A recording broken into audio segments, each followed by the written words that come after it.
ওষুধ খাওয়ার সময় নাকি আল্লাহ শাফি আল্লাহ কাফি আল্লাহ মাফি বলতে হয়, এটা কি ওষুধ খাওয়ার দোয়া? টয়লেটে হাঁচি আসলে আলহামদুলিল্লাহ বলা যাবে কিনা? আমার খুব রাগ, হুটহাট মাথা গরম হয়ে যারা কমানোর বিশেষ কোনো দোয়া আছে কিনা? আজানের সময় কুকুর ডাকে কেন, এর কোনো শরীয়ী ব্যাখ্যা আছে কিনা? আজানের সময় আমরা অনেক সময় কুকুরের ঘেউ ঘেউ শুনতে পাই, কুকুরের ডাক শুনতে পাই, এটা আসলে কেন ঘটে? এটা দুইটা ব্যাখ্যা হতে পারে। একটা হলো যে একটা প্রসিদ্ধ হাদিস বুখারীতে বর্ণিত হয়েছে, নবী করিম সাল্লাল্লাহু আলাইহি ওয়াসাল্লাম বলেছেন, যখন আজান হয় তখন শয়তান পলায়ন করতে থাকে, আওয়াজ করতে করতে, তার বায়ু নির্গত করতে করতে সে পলায়ন করে, এবং যখন সে আজান শেষ হয় তখন আবার ফিরে আসে, অর্থাৎ এটা সহ্য করতে পারে না সে। কোনো কোনো হাদিসে কুকুরের মধ্যে কিছু কুকুরকে শয়তান এর আকৃতি ধারণ করে তারা চলাফেরা করে, এরকম বলা হয়েছে, সব কুকুর নয়। এই দুইটা হাদিসকে একত্র করলে কুকুরের অস্থিরতা, এর মধ্যে শয়তান হতে পারে, সেটা সম্ভাবনা কিছুটা জোরালো করে, জাগ্রত করে। আবার আরেকটা ব্যাখ্যা আছে, বৈজ্ঞানিক ব্যাখ্যা, সেটা হলো যে মানুষ তার শ্রবণ শক্তি তার চাইতে কুকুরের শ্রবণ শক্তি অনেক বেশি। এজন্য দেখবেন যে কুকুর সাধারণ একটা পাতা পড়লে বা সামান্য একটা আওয়াজ হলে সে কিন্তু সচেতন হয়ে যায়, সতর্ক হয়ে যায়, মাথা খাড়া করে ফেলে, এবং তার ঘুম কিন্তু ভেঙে যায়। খুবই সামান্য আওয়াজে কিন্তু জাগ্রত হয়ে যায় এবং সচেতন হয়ে পড়ে। তো কুকুর আসলে আওয়াজ, খুব বেশি আওয়াজ নিতে পারে না। যখন মাইকে জোরে আওয়াজ হয় তখন কুকুর পাল্টা শব্দ করতে শুরু করে, ওটা ভয় পেয়ে ইত্যাদির কারণে। এখন এটা শুধু আজানের সময় হয় না, অন্যান্য সময় যে মাইক চলে তখন এরকম হয়, সেটা অবশ্য মিলিয়ে দেখার মতো বিষয়। আল্লাহ আলা বিসওয়াব। ওষুধ খাওয়ার সময় নাকি আল্লাহ শাফি আল্লাহ কাফি আল্লাহ মাফি বলতে হয়, এটা কি ওষুধ খাওয়ার দোয়া? মূলত যে কোনো কিছু আমরা পান করব, খাবো, তখন তার শুরুতে বিসমিল্লাহ বলে পান করব বা খাবো, এটাই হলো কোরআন সুন্নাহর নির্দেশনা। অতএব আমরা বিসমিল্লাহ বলেই পানাহার করব, ওষুধ হোক আর সাধারণ খাবার হোক। বিসমিল্লাহ বলে খেলে বরকত হয়, বরকত মানে বৃদ্ধি। অতএব ওষুধ সেবনের শুরুতে বিসমিল্লাহ বলে রোগের বরকত বা বৃদ্ধি হবে, এরকম একটা চিন্তা গ্রাম বাংলায় এখনো আছে, যেটা একেবারে অমূলক। বিসমিল্লাহ বললে বরকত হবে, বরকত মানে বৃদ্ধি না, শুধু বরকত মানে কল্যাণ। অতএব অসুস্থ অবস্থায় কেউ ওষুধ সেবন করার সময় বিসমিল্লাহ বললে আল্লাহ তাআলা তাকে কল্যাণ দিবেন, অর্থাৎ তার রোগ ভালো করবেন, অন্য কিছু নয়। অতএব সেটি হলো সুন্নাহ। এর বাইরে আল্লাহ শাফি আল্লাহ কাফি আল্লাহ মাফি এরকম কোনো শব্দ ওষুধ সেবনের দোয়া হিসাবে কোরআন সুন্নাহর কোথাও বর্ণিত হয়নি। তবে শব্দগুলোর অর্থ ভালো। আল্লাহ শাফি আল্লাহ শেফাদাতা, আল্লাহ কাফি আল্লাহ যথেষ্ট, আল্লাহ মাফি আল্লাহ মুআফিন, মূলত আল্লাহ তাআলা আরাম এবং স্বস্তি দাতা। তো এই কথাগুলো স্বীকৃতি স্বরূপ, এগুলো কোনো ওষুধ খাওয়ার দোয়া নয়। টয়লেটে হাঁচি আসলে আলহামদুলিল্লাহ বলা যাবে কিনা? হাঁচি আসলে তো আলহামদুলিল্লাহ বলতে হবে, এটা সাধারণ কথা। হাঁচি আসার পর যদি আলহামদুলিল্লাহ বলেন কেউ, সেটা যিনি শুনতে পাবেন তিনি বলবেন ইয়ারহামুকাল্লাহ, অর্থাৎ আপনি আলহামদুলিল্লাহ বলার পর যিনি শুনবেন তিনি বলবেন আল্লাহ আপনার প্রতি রহম করুন। একইভাবে যিনি আলহামদুলিল্লাহ বলেছেন, প্রথম হাঁচি এসেছিল, তিনি ইয়ারহামুকাল্লাহ শোনার পর সেটার জবাবে আবার বলবেন ইয়াহদিকুমুল্লাহ ওয়া ইউসলিহু বালাকুম। ইয়াহদিকুমুল্লাহ ওয়া ইউসলিহু বালাকুম এর অর্থ হলো আল্লাহ আপনাকে হেদায়েত দান করুন এবং আপনার অবস্থার সংশোধন করে দিন।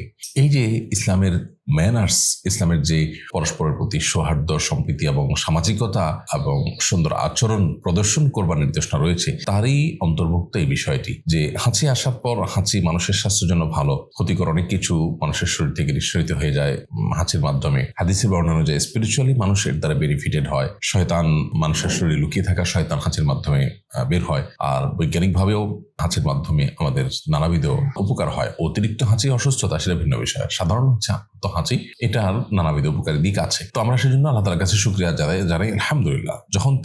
যখন হাসিদাতা ব্যক্তি আলহামদুলিল্লাহ বলেছেন, তো এটি যিনি শুনেছেন আলহামদুলিল্লাহ বাক্যটি, তিনি তার প্রতি সামাজিকতার খাতিরে এবং তার প্রতি শ্রদ্ধা জানিয়ে, রেসপেক্ট করে তাকে রিপ্লাই দিবেন, উত্তর করবেন ইয়ারহামুকাল্লাহ বলে, অর্থাৎ আল্লাহ আপনার প্রতি রহম করুন। হাসিদাতা ব্যক্তি যখন সেটা শুনবে, তিনি আবার পাল্টা বলবেন ইয়াহদিকুমুল্লাহ ওয়া ইউসলিহু বালাকুম। এটা হলো ইসলামী যে অভিবাদন এবং সৌহার্দ্য এবং একে অন্যের প্রতি যে রেসপেক্ট এবং সামাজিকতা প্রদর্শন করবার নির্দেশনা রয়েছে, ইসলামের যে সৌন্দর্যটা আছে তার একটা দারুণ প্রকাশের জায়গা। এখন প্রশ্ন হলো যে হাঁচি আসলে আলহামদুলিল্লাহ বলতে হবে, শুনলে ইয়ারহামুকাল্লাহ বলতে হবে, পাল্টা আবার হাসিদাতা ব্যক্তি ইয়াহদিকুমুল্লাহ ওয়া ইউসলিহু বালাকুম বলতে হবে, এই বিষয়গুলো ওয়াশরুমে বসে করা যাবে কিনা?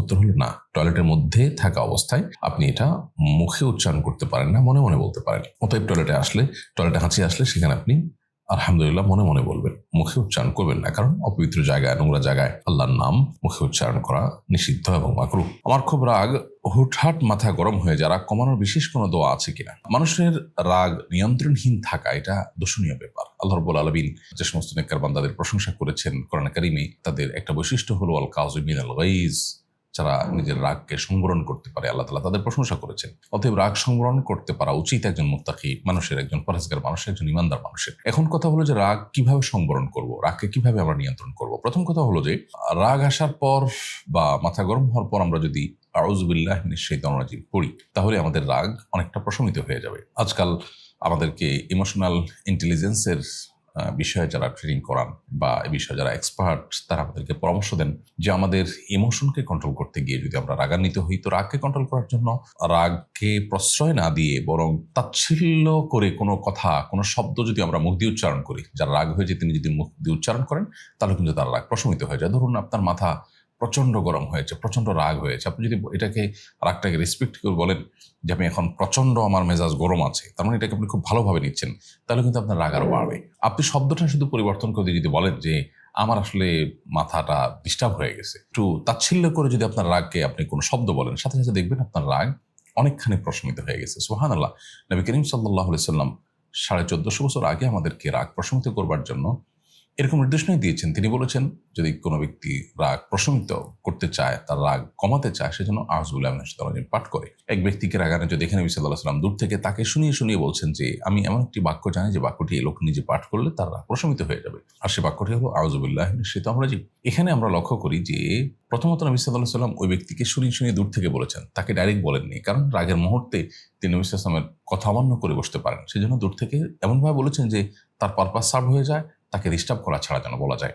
এটাই হলো নবী সাল্লাল্লাহু আলাইহি ওয়াসাল্লামের দাওয়াতের হিকমা এবং কৌশল। তো তিনি যে আউযু বিল্লাহি মিনাশ শাইতানির রাজিম পড়তে বলেছেন, এখানে কি আছে মূলত? এখানে বলা আছে শয়তান যেন আমাকে ক্ষতিগ্রস্ত করতে না পারে। এখানে কিন্তু রাগটাকে প্রশ্রয় দেওয়া হয় না, বরং এখানে রাগটাকে একরকম তাচ্ছিল্য করা হয় বা ছোট করা হয়। রাগটা যে শয়তান থেকে আসছে সেটা বোঝানো হয়। এটা যখন মানুষ মুখ দিয়ে উচ্চারণ করবে, এটার অর্থ বোঝে, তখন সে তার নিজের রাগের ব্যাপারে নেগেটিভ চিন্তা তার মাথায় আসবে, অর্থাৎ রাগটা প্রশমিত হবে। আর আল্লাহ তাআলা তাকে অলৌকিকভাবে শয়তানি থেকে, শয়তান তাকে যে খোঁচা দিয়ে রাগান্বিত করে, আল্লাহ কোরআনে বলেছেন ইম্মা ইয়ানজাগান্নাকা মিনাশ শাইতানির নাজগুন ফাস্তাইজ বিল্লাহি মিনাশ শাইতানির রাজিম। শয়তান যখন তোমাদেরকে খোঁচা মারে, তখন আল্লাহর কাছে তোমরা পানাহ চাও।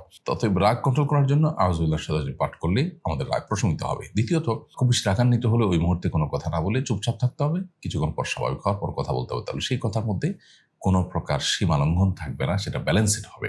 এবং রাগের কারণে মানুষ যে লজ্জিত হতে হয়, অপমানিত হতে হয়, ছোট হতে হয়, সেটা আর হওয়া লাগবে না যদি কেউ তখন রাগের মুহূর্তে চুপচাপ থেকে পরে কথা বলার সিদ্ধান্ত নেয়। রাগ কমানোর জন্য নবী সাল্লাল্লাহু আলাইহি ওয়াসাল্লামের একটা পরামর্শ হলো অবস্থা পরিবর্তন করা। দাঁড়ানো অবস্থা থাকলে বসে যাওয়া, বসে অবস্থা থাকলে শুয়ে পড়া, অথবা স্থান পরিবর্তন করা, এতেও রাগ প্রশমিত হয়। এর বাইরে রাগের সময় আমরা আমাদের শরীর পর্যন্ত হিট হয়ে যাওয়ার সময় ওযু করলেও রাগ কিন্তু প্রশমিত হয়। অতএব এই সমস্ত আমলগুলোর মাধ্যমে আমরা নিজেদের রাগকে নিয়ন্ত্রণ করতে পারি। নবী সাল্লাল্লাহু আলাইহি ওয়াসাল্লাম রাগ নিয়ন্ত্রণকারী ব্যক্তির জন্য অনেক সুসংবাদ দিয়েছেন। এক ব্যক্তি যখন তার কাছে উপদেশ চাইলেন, তিনি বললেন লা তাগদাব, তুমিও রাগ করবে না। লোকটি বললেন ঠিক আছে, আরেকটি করুন। নবী সাল্লাল্লাহু আলাইহি ওয়াসাল্লাম তাকে একই উপদেশ করলেন, লা তাগদাব, রাগ করো না। তৃতীয়বার তিনি বললেন লা তাগদাব ওয়ালাকাল জান্নাহ, তুমি রাগ করবে না, তাহলে জান্নাত তোমার হয়ে যাবে। তাহলে রাগ নিয়ন্ত্রণ করার যে ফজিলত আছে, সেগুলো আমরা যদি বেশি বেশি পাঠ করি, আলোচনা করি, হাদিসগুলো লিখে রাখি, পর্যালোচনায় রাখি, ইনশাআল্লাহ আশা করা যায় আমাদের রাগ নিয়ন্ত্রণ করা যাবে।